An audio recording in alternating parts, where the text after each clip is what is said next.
एक गांव में राजू और रवि नाम के दो आइसक्रीम व्यापारी अगल बगल के घरों में रहा करते थे। राजू बहुत सरल और अच्छा इंसान है। वह गरीब था, इस कारण एक छोटा आइसक्रीम ट्रॉली चलाकर अपना जीवन बिताता था। रवि घमंड और ईर्ष्या स्वभाव का था। राजू की उस छोटे ट्रक को देखकर उसका मजाक उड़ाता था।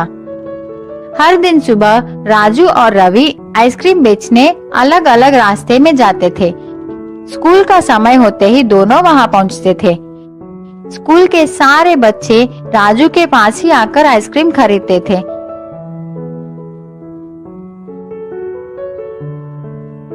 रवि का आइसक्रीम ट्रॉली तो बहुत सुंदर और बड़ी थी, लेकिन कोई भी रवि के पास आकर आइसक्रीम नहीं खरीदता। उतने में एक गरीब लड़का रवि के पास आकर कुछ खाने के लिए मांगता है। रवि उससे चिढ़कर वहां से चले जाने को कहता है। बच्चा बहुत दुखी हो गया। एक बेंच पर बैठकर भूख से रोने लगा। राजू को उस बच्चे की ऐसी हालत देखकर अपनी बचपन याद आई। राजू की बचपन भी ऐसे ही भी थी, वो भी एक अनाथ था। राजू बच्चे के पास गया, उसे आइसक्रीम देकर खाने को कहा। पूछा, छोटू तुम्हारा नाम क्या है? तेरे कोई नहीं है क्या? बच्चा उदास होकर कहा, मैं अनाथ हूँ, आप मेरा नाम छोटू ही समझ लीजिए। राजू बोला, बेटा मैं तुम्हारा देखभाल करूँगा, तुम्हारी हर जरूरत को मैं पूरा करूँगा, स्कूल भी भेजूंगा, क्या तुम मेरे साथ चलोगे? छोटू बहुत खुश होकर राजू के साथ चला। इसी बीच में राजू अपने ट्रॉली का बात ही भूल गया। गर्मी की वजह से सारा आइसक्रीम पिघल गई। अब राजू भी कुछ नहीं कर सकता। उदास होकर छोटू को भी अपने साथ लेकर घर चला गया। आज तो छोटू आराम से सो गया, लेकिन राजू सोचता हुआ पूरी रात संकट में बिताई। अगले दिन सुबह रोज की तरह राजू आइसक्रीम बेचने अपनी ट्रॉली को लेकर तैयार हो गया। छोटू से कहा, घर वापस आते समय मैं तुम्हारे लिए जरूरत चीजें लेकर आऊंगा। ऐसे कहकर राजू सोचता हुआ वहां से निकल पड़ा। राजू को रास्ते में एक मुनि नजर आए। राजू मुनि के पास जाकर प्रणाम किया। मुनि ने राजू से पूछा, क्या समस्या है? राजू बोला, मैं अपने इस छोटे गाड़ी से अब तक जीवन चला रहा हूँ, लेकिन अब तो मुझे एक बालक का भी ख्याल रखनी है।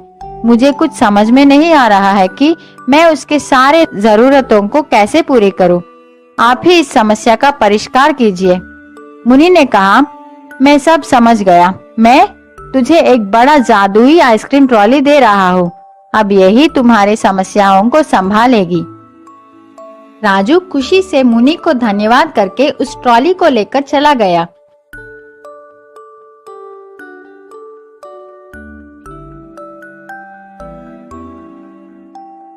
रास्ते में आइसक्रीम भेजता हुआ जा रहा था।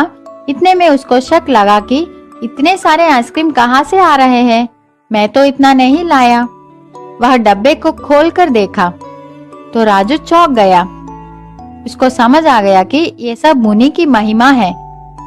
रोज की तरह राजू स्कूल के पास आ गया। रवि को राजू की इस नए ट्रॉली को देखकर जलन होने लगा।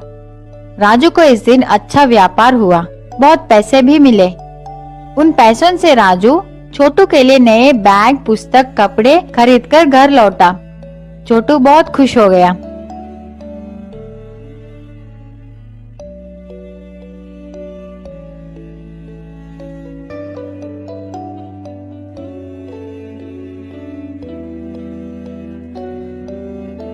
अगले दिन राजू छोटू को अपने साथ लेकर स्कूल पहुंचा।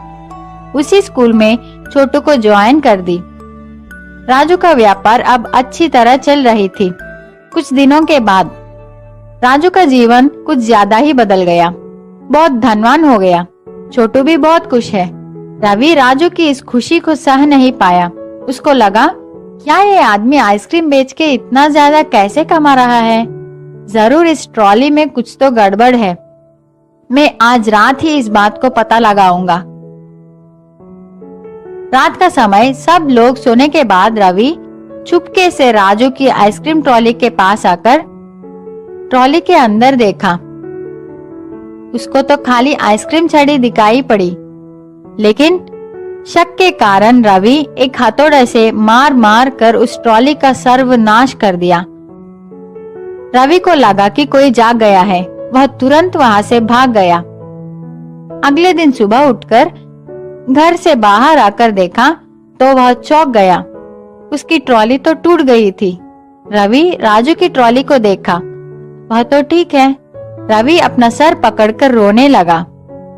सीख, कभी भी दूसरों की खुशी और विकास